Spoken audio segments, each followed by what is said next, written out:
To start the story, we must go back to our closest evolutionary relatives, australopithecines.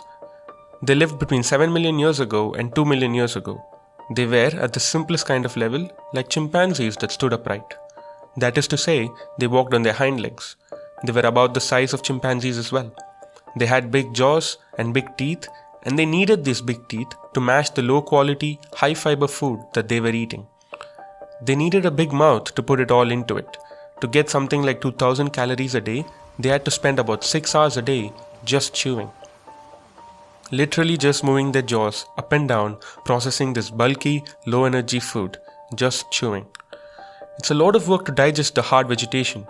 They had a longer large intestine and colon.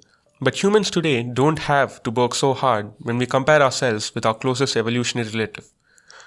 Now what we see is that everything about our digestive system is reduced in size. We have small mouths, small teeth, and small guts. This all reflects the fact that we have a very high quality diet with a lot of nutrients per mouthful.